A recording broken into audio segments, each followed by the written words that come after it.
I should have known this was coming. In fact, I did know. The second I received the invitation to my brother Nathan's wedding, I felt the familiar weight settle on my chest. It wasn't an invitation, it was a summons. A carefully crafted script where everyone had a role, where Nathan was the golden child, and I was the family disgrace. But I came anyway. Not out of hope. Not because I longed to be accepted. Not even because I wanted to support my brother. I came because I had a plan. But before we get to that, let me tell you how we got here. I walk into the Grand Belmont Ballroom, one of the most luxurious event spaces in the city. A crystal chandelier dangles from the ceiling like an elaborate reminder of just how much wealth my family wields. Tables are lined with golden plates, white flowers, and the finest wine money can buy. Everything is extravagant, excessive, exactly what Nathan and my parents, Charles and Rebecca, live for. I take a slow breath, steadying myself. I don't belong here. I never have. Ryan. The voice cuts through the air like a blade. I turn to see my mother, Rebecca, standing near the entrance. Her gold-sequined gown hugs her thin frame, her hair styled to perfection, not a strand out of place. She looks me over, her lips pressing into a thin line. "You could have dressed up a little more," she says, her tone laced with disappointment. I glance down at my navy blue suit, modest, neat, nothing flashy. "Didn't realize there was a dress code," I reply, keeping my voice neutral. She hums, a sound of disapproval. "Well, at least you showed up. Try not to make a scene." With that, she turns and disappears into the crowd. Try not to make a scene. It's funny, really. As if I've ever been the one causing problems. As if I've ever been the one looking for attention. I navigate through the sea of socialites, investors, and family friends, exchanging half-hearted nods and forced smiles. I know exactly why I was invited. To be paraded as a cautionary tale. The black sheep. The disgrace. And soon, they'll make sure everyone remembers that. I reach table 14, tucked far from the main family table, surrounded by distant relatives and acquaintances. A strategic placement. Keep me out of sight. Keep me out of mind. A waiter fills my glass with champagne. I grip the stem, letting the coolness settle in my fingers. Then, the lights dim. The music fades. A spotlight shines on the giant screen at the front of the ballroom. Nathan stands up from the head table, microphone in hand. He's beaming, his tuxedo crisp, his smile as rehearsed as ever. "Thank you all for being here tonight," he begins, his voice smooth, charming. "It means the world to have our closest friends and family celebrate this special day with us. And as a treat, I've put together a little presentation, some memories, some laughs, some love." Applause. Excitement. I take a slow sip of my drink. I know where this is going. The screen flickers to life. First, there are pictures of Nathan and his new bride, Julia. Their relationship, their travels, their achievements. The crowd oohs and ahs at every frame. Then, pictures of Nathan and our parents. Nathan's first baseball game. Nathan graduating from Harvard. Nathan at his first real estate deal. Nathan shaking hands with business moguls. Nathan. Always the golden boy. And then, the slideshow changes. A picture of me appears on the screen. The caption beneath it is bold, unmistakable. Infertile, divorced failure, high school dropout, low income, single. For a moment, the room is silent. Then, laughter. A wave of cruel, uncontrollable laughter. Nathan grins, eating it up. "Come on, don't laugh too hard," he says, his voice dripping with mockery. He might cry. My mother sips her wine. My father, Charles, chuckles. And my ex-wife, Olivia, smirks. The laughter rolls through the crowd like a storm. I hear snickers from distant cousins. A whispered pathetic from an old family friend. Someone clinking their glass in mock celebration. I sit there still, silent. My fingers tighten around my phone. Not yet, Ryan. Not yet. I can feel eyes on me. Watching. Waiting for a reaction. Waiting for me to break. Waiting for me to confirm everything they've ever said about me. But I don't break. Because what they don't know is that this is exactly what I was counting on. Nathan keeps talking, but I barely hear him. His words blend into the background noise of my pounding heart, the static in my veins. I glance at the screen one last time, committing the image to memory. And then, I take out my phone. I press a button. My voice is calm. Even. Begin. The room goes silent. It happens almost immediately. The screen flickers, glitches. The slideshow stops. And then, a new image takes its place. Bold white letters fill the screen, glowing under the spotlight. Breaking free live.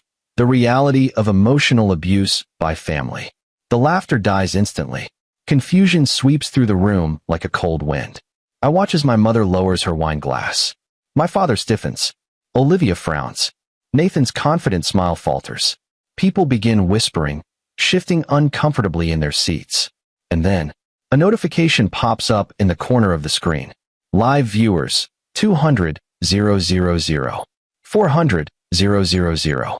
600, 000. The numbers climb rapidly.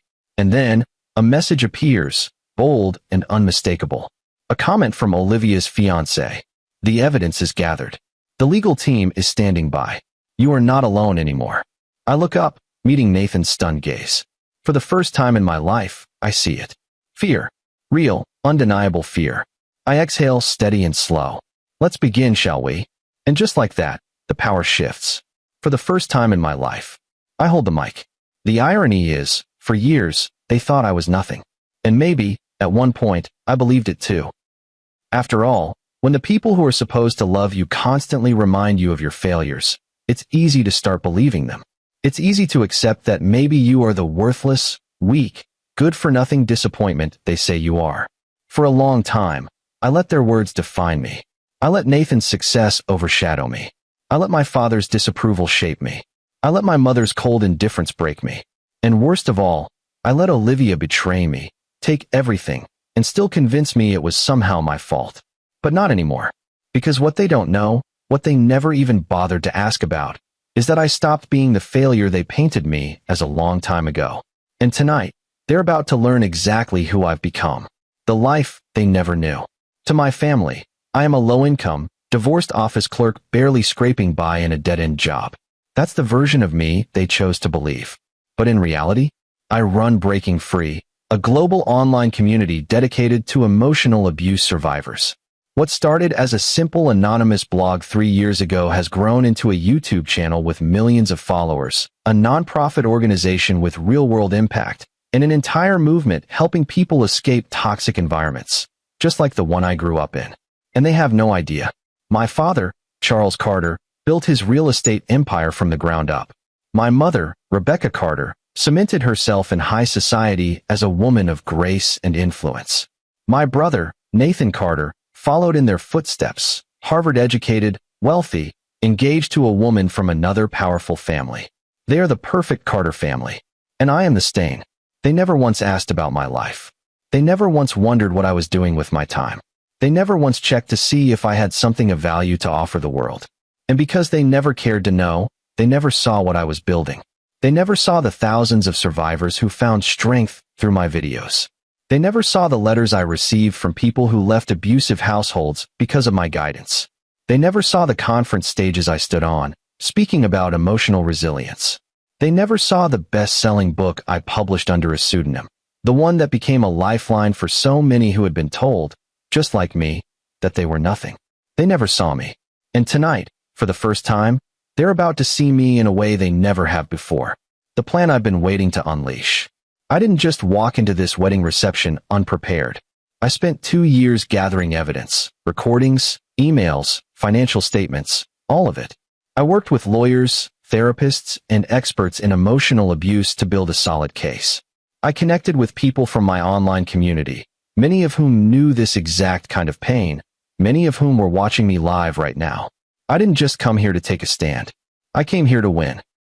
And as I glance down at my phone screen, watching the viewer count skyrocket, I feel something I haven't felt in years. Power.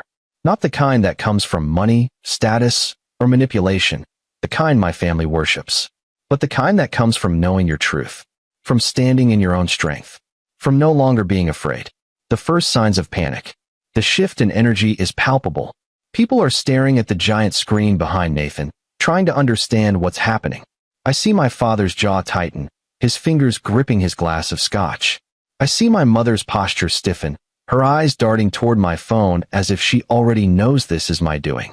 I see Nathan's grin fade, confusion flickering across his face before something else takes its place, unease. And then, the first message pops up on the screen. Live viewers, 850,000. 1 million. 1.2 million. Gasps ripple through the room. I hear whispers. What the hell is this? Why is this broadcasting live?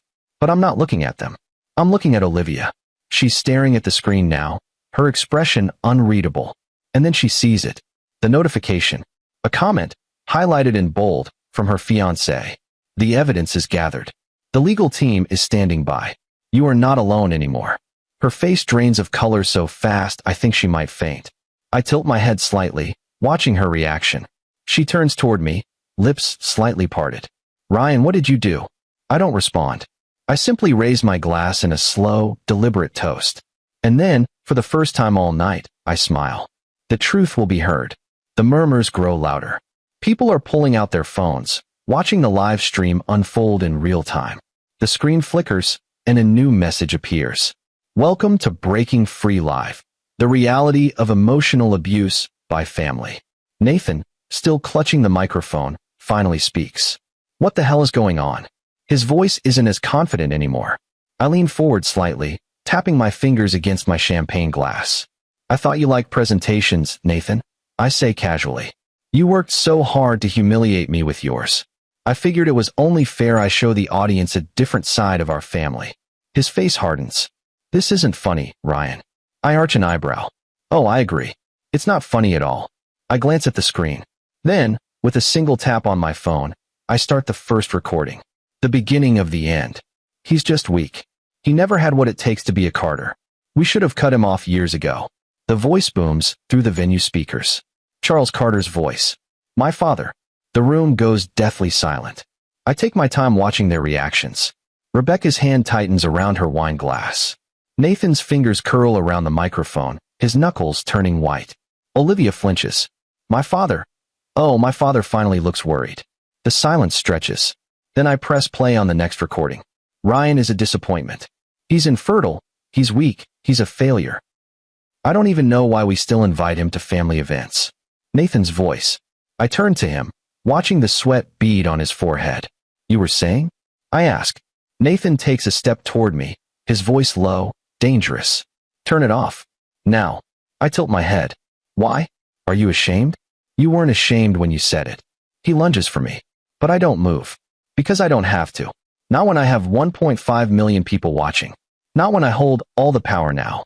And as I look around the room, at the cracks forming in their perfect world, I know one thing for certain. They will never silence me again. I always wondered what it would feel like to hold the power in this family.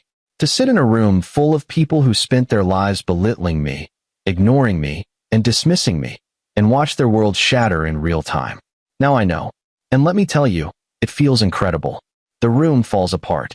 The second my father's voice blares through the speakers, the energy in the ballroom shifts. I watch it unfold like a slow-motion car crash. Nathan's expression darkens, his confident smirk replaced by something else, something dangerously close to fear. My mother, Rebecca, stiffens, her hand frozen midair as she sets down her wine glass. Olivia is gripping the tablecloth so tightly her knuckles have turned white. And my father, the great Charles Carter, the man who always controls the room, looks like he's about to be sick. The guests are murmuring now. I hear scattered whispers. What the hell is this? Did Charles really say that? Are we being recorded? My phone buzzes in my palm. The live stream counter surges. 1.6 million viewers. 1.7 million. 2 million. This isn't just a scandal. This is a public execution. And I'm the one holding the blade. Nathan's panic sets in. Nathan slams his microphone down and storms toward me, his expensive wedding tuxedo wrinkling with every frantic step. Ryan. His voice is raw with rage. Turn that off. I look at him, tilting my head slightly, like I'm genuinely considering it. Then I smirk. Why? Feeling exposed. His jaw clenches. You don't know what you're doing. I lean back in my chair, tapping my fingers lazily against my phone. Oh, I know exactly what I'm doing, little brother. I'm just wondering how long you can keep up the act before the bride walks out. That does it. Nathan lunges for me. But I don't move. Because I don't need to. Security gets to him before he reaches me. Two men in sleek black suits grab him by the arms, stopping him mid-charge. You're embarrassing yourself, Nathan. I say, keeping my voice steady.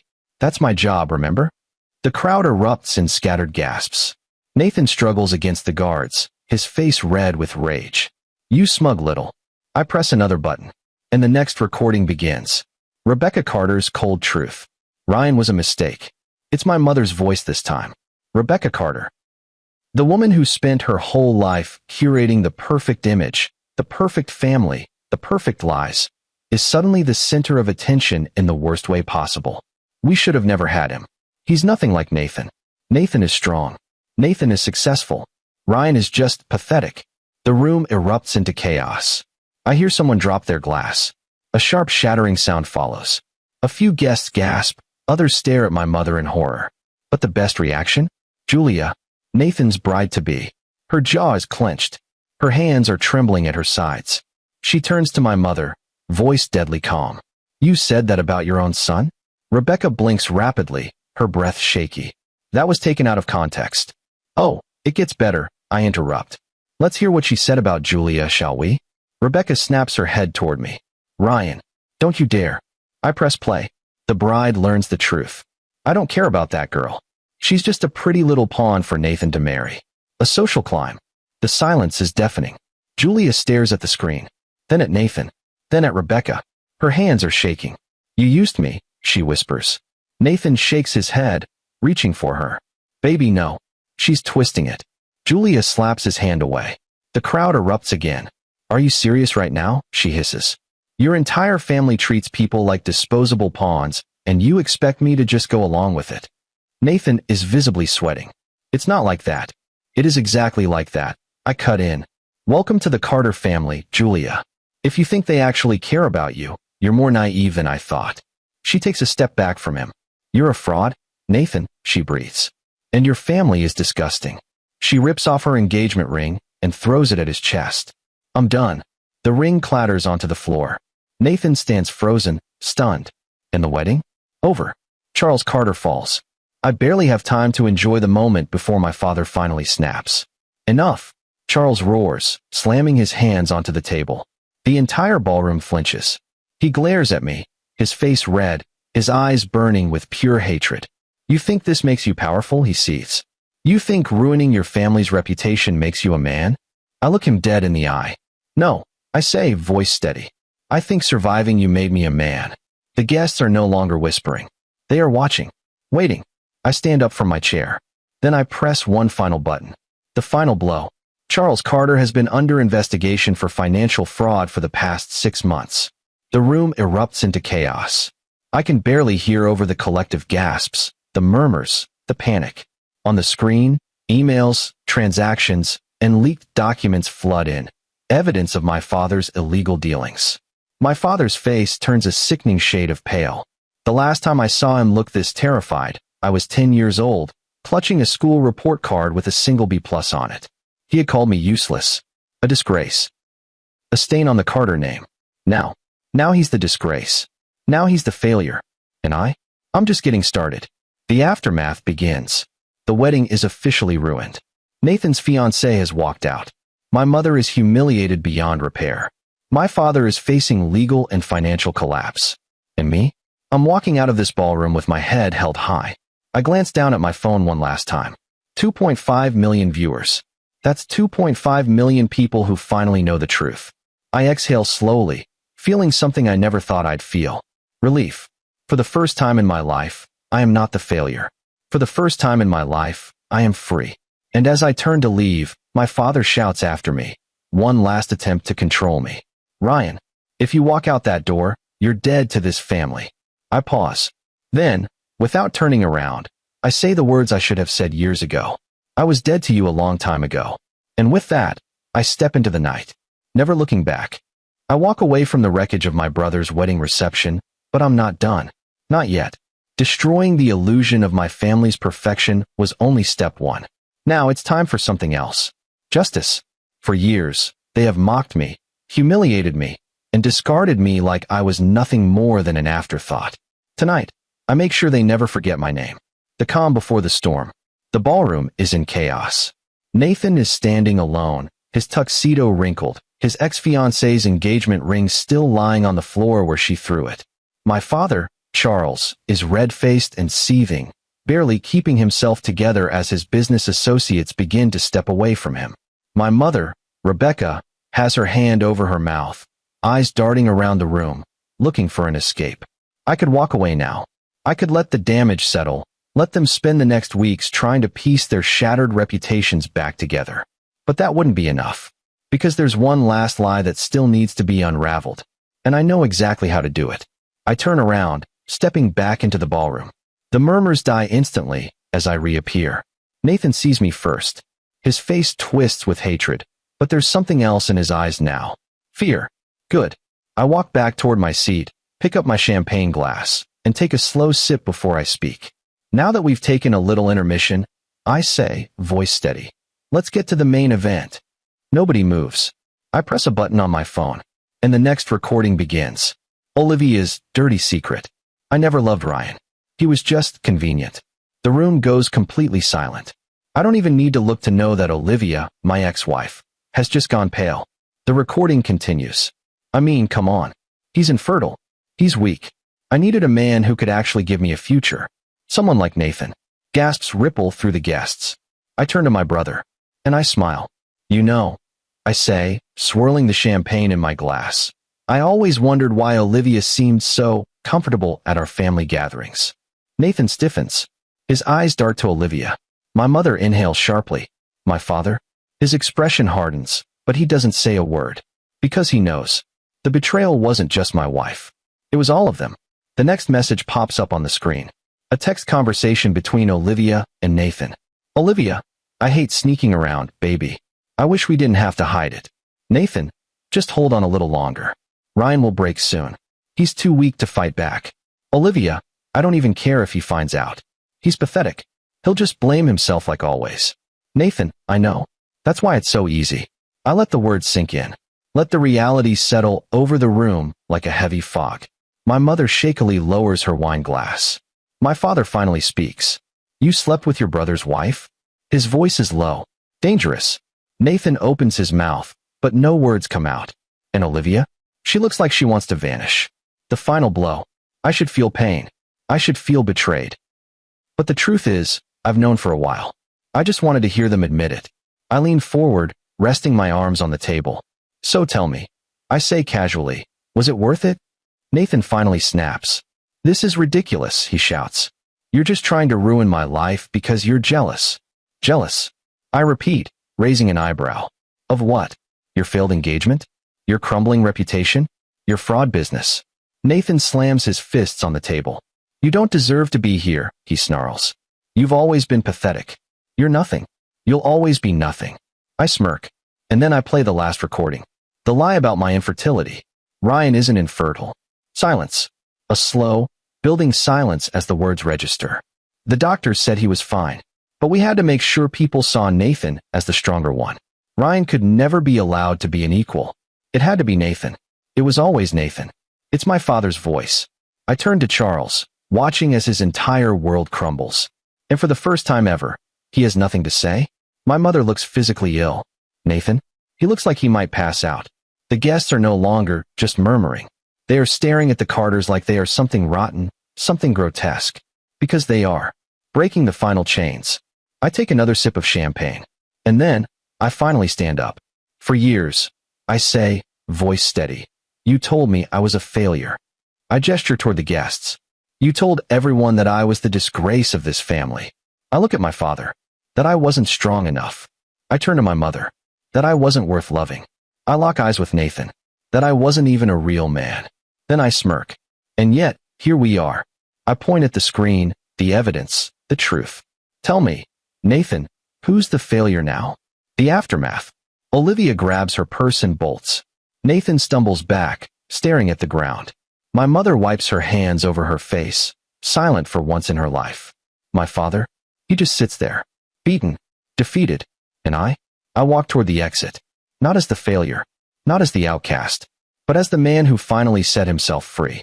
I step outside, inhale the cold night air, and let the past slip off my shoulders like a heavy coat. For the first time, I don't carry their words with me. For the first time, I am truly free. And as I look at my phone, watching the viewer count climb past 3 million, I smile. Because this time, The whole world finally knows the truth. I should be done. I should walk away, let the weight of their shame collapse on them like an avalanche, and disappear into the night. But there's one last lie that needs to be burned to the ground before I leave this place for good. The biggest lie of all. The one they use to humiliate me, belittle me, make me feel less than a man. My supposed infertility. And now, with the entire room in shambles, my mother in silent shock, my father completely paralyzed, and my brother standing alone in the ruins of his wedding, I finally deliver the final truth. And this one is going to sting. A lifetime of lies. For years, they weaponized it against me. Ryan can't even give his wife a child. What's the point of a man like that? No wonder Olivia left him. What kind of woman would stay with a broken man? It's a shame. It's a stain on our family's name. Over and over, they said it. Whispered it at family gatherings. Let it slip at public events. Threw it in my face whenever they wanted to remind me how much of a failure I was. They made me believe it. And I let them. Because when you grow up in a house where your voice means nothing, where you are always the mistake, the afterthought, the lesser one, you stop questioning what they tell you. You just accept it as fact. Until one day, you don't. Until one day, you wake up, get tested, and find out the truth. Until one day, you realize they were lying the entire time. And not just lying. They were hiding the real truth. The truth comes out. I step forward, letting the tension in the room build. The screen behind me flashes with the next document. A medical report. The heading is bold, crisp, impossible to ignore. Patient, Ryan Carter. Fertility assessment. Results. No issues detected.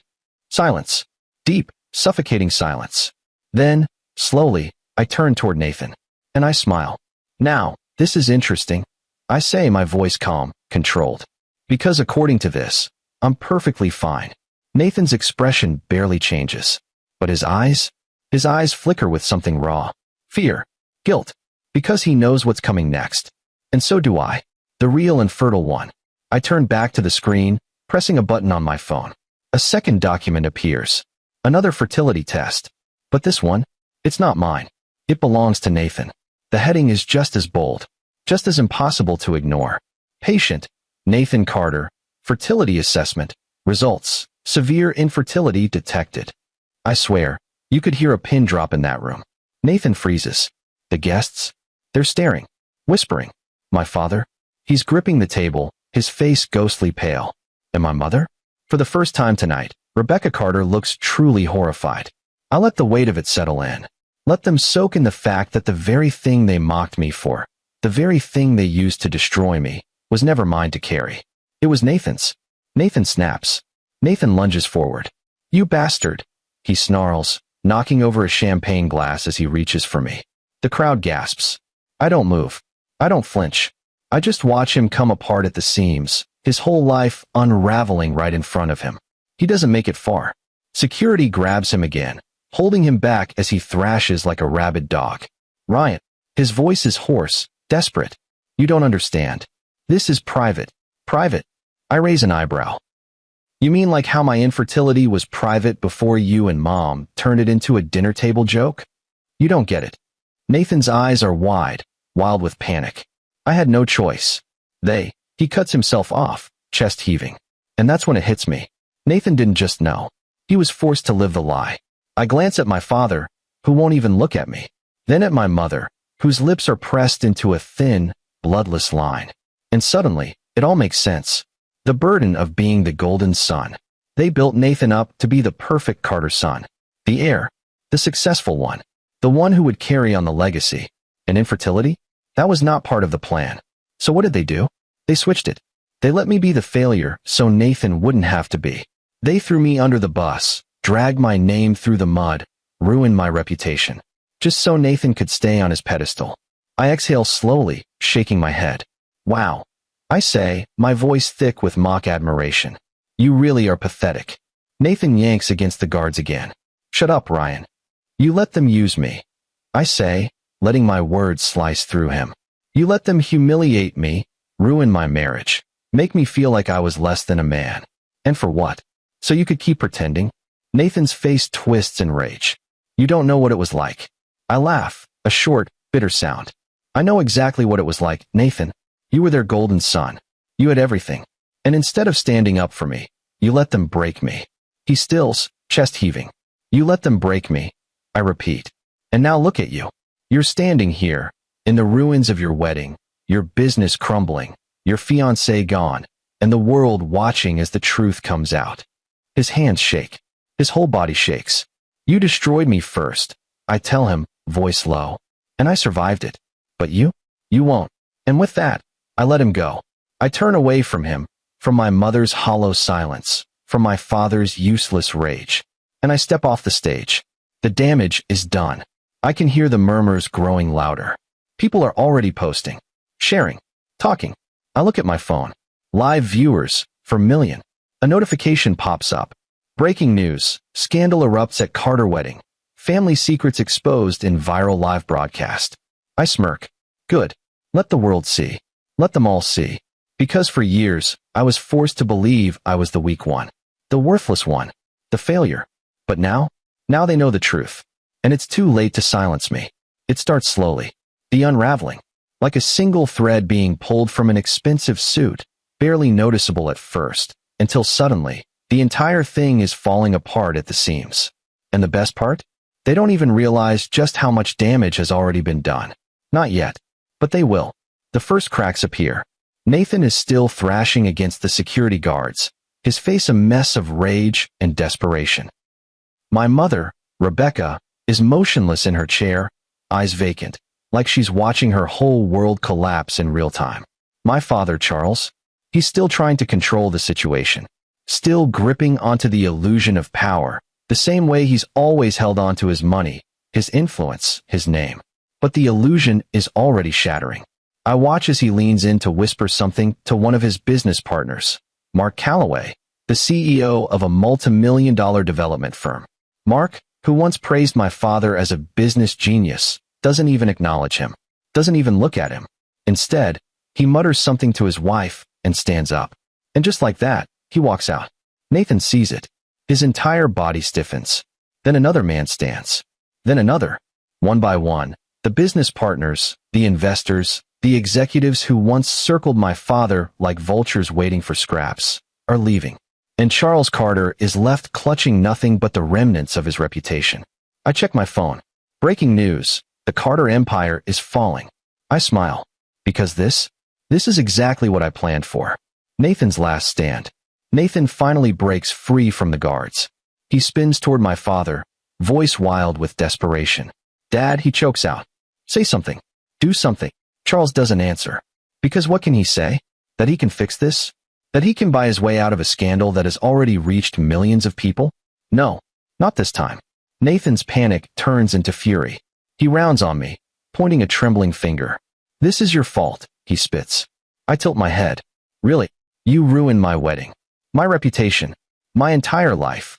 I take a slow sip of my champagne, enjoying every second of his meltdown. No, Nathan, I say, setting my glass down. You did that to yourself. His hands curl into fists. You think you're better than me? I lean forward slightly, lowering my voice so only he can hear. I don't think, Nathan, I whisper. I know. His face twists. He looks like he wants to lunge at me again. But there's nothing left to fight for. Nothing left to protect. Because his entire kingdom is already burning. The final nail in the coffin. A notification pops up on the ballroom screen. Another news alert. SEC investigation launched into Carter Properties. Fraud allegations emerge amidst scandal. The crowd erupts and whispers. My father slams his hand against the table. This is ridiculous, he barks. There's no investigation. I let out a small chuckle. Not yet, I say. Charles whirls on me, his face twisted with rage. You did this. I shrug. Let's just say, I provided some very interesting documents to the right people. Nathan goes rigid. What documents? The screen flashes again. Emails. Bank transfers. Proof of embezzlement. Tax fraud. Bribery. Every dirty deal my father thought he had buried. And now? Now the whole world can see. The walls close in. My father sinks back into his chair. He finally understands. It's over. Nathan's breath is coming out in short, panicked gasps. He grabs my mother's arm. Mom, say something. Fix this. But Rebecca Carter is gone. Not physically, but in every other way that matters. She is staring at the screen. Asterisk asterisk at the undeniable truth about her perfect family. Asterisk asterisk, and she is silent. Because she knows there's nothing left to say. Nothing left to fix. Nothing left to salvage. The business is dead. I stand up, sliding my hands into my pockets. You had everything, I say to Nathan. Power, wealth, privilege. And yet, here you are. With nothing. Nathan shakes his head violently. This isn't happening. This isn't. It is, I interrupt, voice steady. And no amount of lies can change that. He stumbles back, his entire body trembling. And then he bolts. Right out of the ballroom. Right into the night. Leaving behind nothing but his father's ruined empire. I glance at Charles one last time. He doesn't look at me. Doesn't say a word. Because he knows. He finally knows. He lost. And I won. The world watches it burn. I step out of the ballroom, into the crisp night air. I pull out my phone. Check the live stream. 5.2 million viewers. 5.4 million. 5.6 million. The world is watching this empire fall. And I have never felt more free. Because for years, they tried to break me. They tried to ruin me. But tonight, I showed them who I really am. And I will never be silenced again. The air outside the ballroom is cool against my skin. Fresh. Liberating. Like the first breath after being trapped underwater for far too long. Behind me, the empire that once ruled over me crumbles. Inside, my father sits frozen, his carefully built real estate dynasty shattered in front of the entire world. Nathan, my brother, the golden son, has fled into the night, no longer the untouchable heir, no longer the family's shining example. And my mother? Silent. Because for the first time in her life, she has nothing left to say. But me? I stand tall.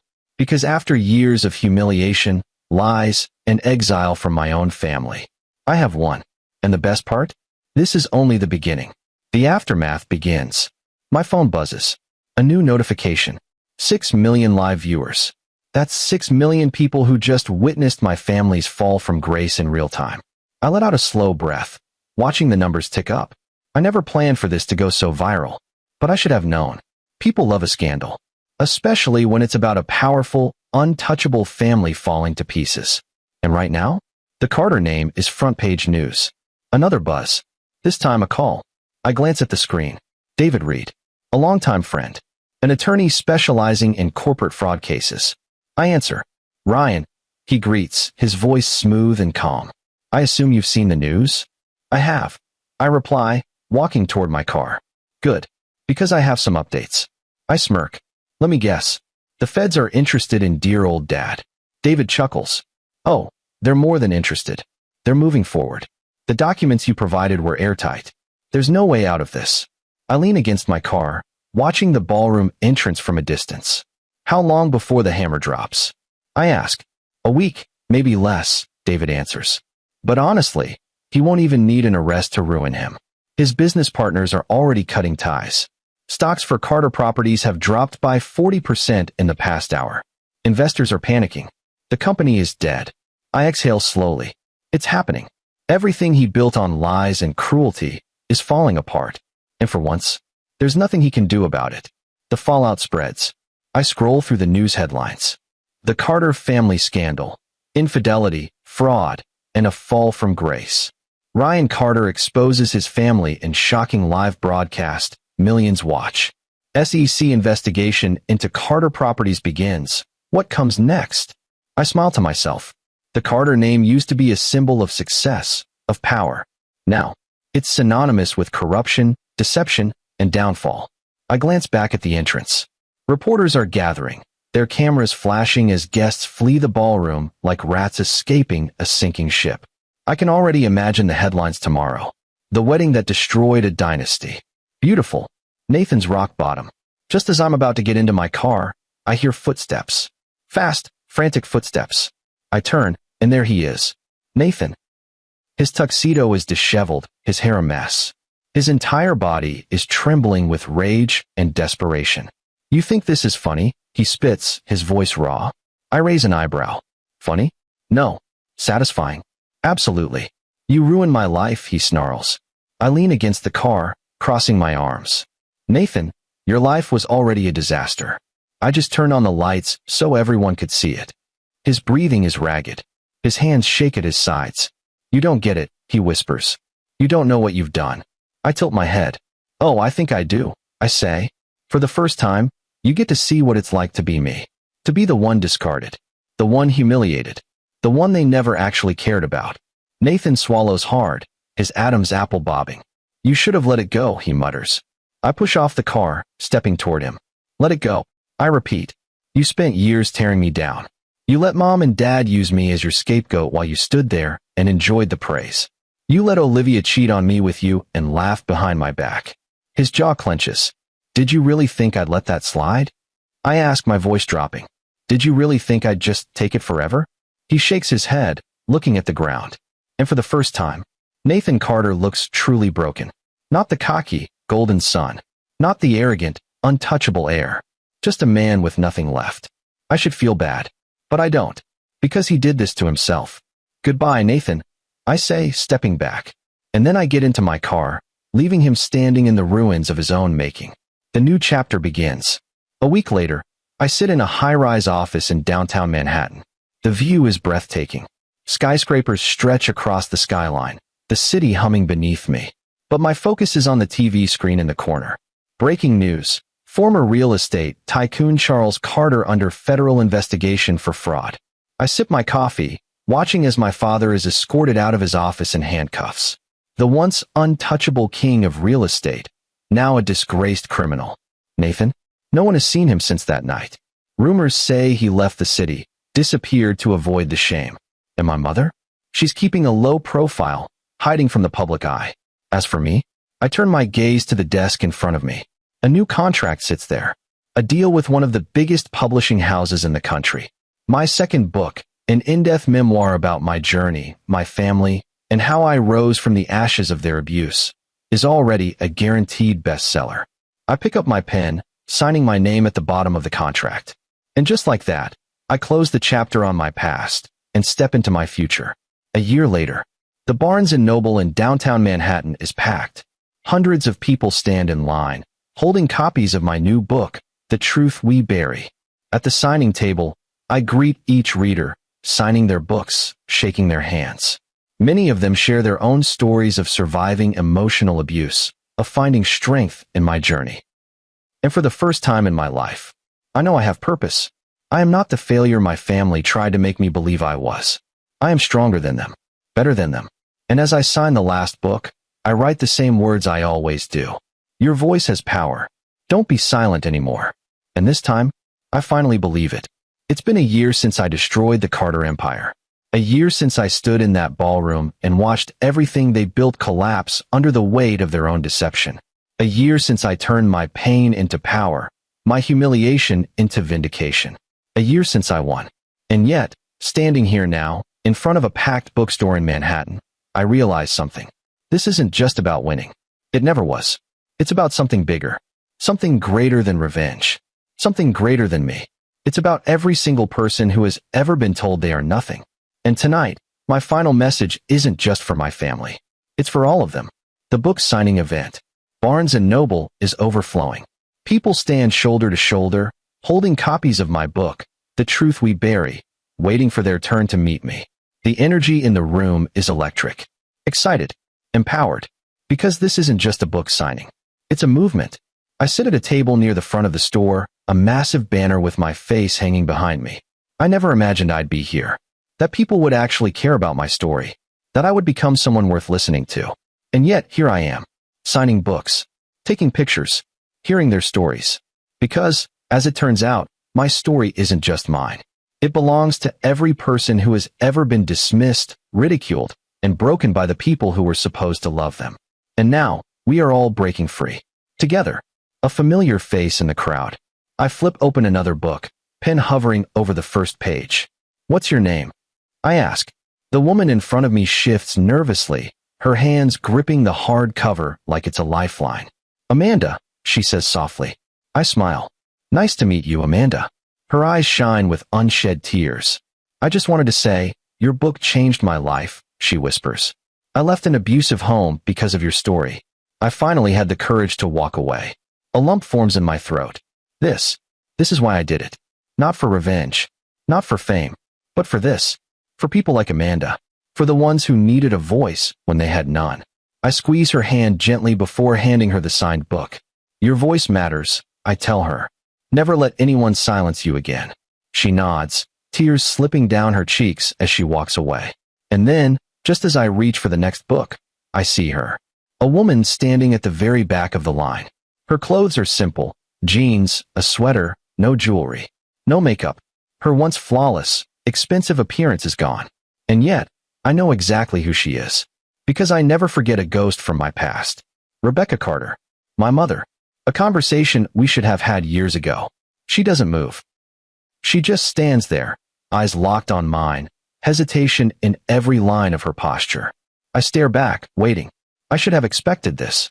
Sooner or later, she was bound to find me. But the difference between then and now, I no longer fear her. I own my story. She no longer has the power to rewrite it. Finally, after what feels like an eternity, she steps forward. The people in line glance at her, whispering, murmuring. They know who she is. They know what she did. But she doesn't acknowledge them. She only looks at me. Ryan, she says, voice barely above a whisper. I don't respond right away. Because, honestly, I don't know what she wants. An apology? Forgiveness? Or just one last chance to manipulate me? She clears her throat. I read your book, she continues. Every word of it. I raise an eyebrow. That must have been difficult for you. She flinches. Good.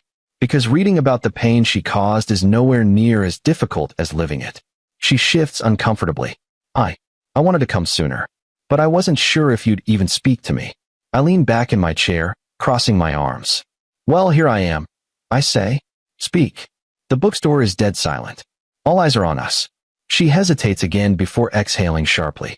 I was wrong, she says finally. The words are shaky, foreign, like she's never actually had to say them before. But I don't let her off that easily. Wrong about what? I press. She swallows. About you. About everything. I let your father dictate how I treated you. I let Nathan become the priority. I told myself it was just the way things had to be. I tilt my head. The way things had to be. I repeat. You mean choosing to humiliate me at every opportunity? Turning your back when I needed you? Laughing at my pain. She closes her eyes briefly. I was weak, she whispers. And I was a coward. For the first time in my life, I see something I never thought I would. Guilt. Real, raw guilt. And yet, I don't know if it's enough. I don't know if it ever could be. The power shift. She looks at me again. I know I don't deserve your forgiveness, she says quietly. But I wanted to tell you that I'm trying. Trying. She nods. I left your father, she admits. I started therapy. I moved to a small town outside the city. No more high society. No more pretending. Just me. I study her carefully. This isn't the same Rebecca Carter who sat at that wedding a year ago, sipping wine while I was humiliated. This is a woman who has lost everything. And yet, the question remains, is it enough? I take a deep breath. I don't know if I can forgive you, I admit. She nods, as if she already expected that. But, I continue. I hope, for your sake, you keep trying to be better. A flicker of something crosses her face. Hope. She nods again. I will. And with that, she turns and leaves. No grand reconciliation. No perfect ending. Just two people acknowledging the damage and choosing to walk separate paths. And that's enough for me. The final words. As the night comes to a close, I sign the last book and stand, stretching. It's been a long journey. A painful one. But I made it. I broke free. And now, as I look out at the people who have found strength in my story, I realize something. This was never just about me. It was about every single person who has ever felt small, unworthy, unseen. And now, we see each other. I take one last deep breath, lift my pen, and sign the final book of the night. The same words I always write. The words I live by now. Your voice has power. Don't be silent anymore. Because I never will be again.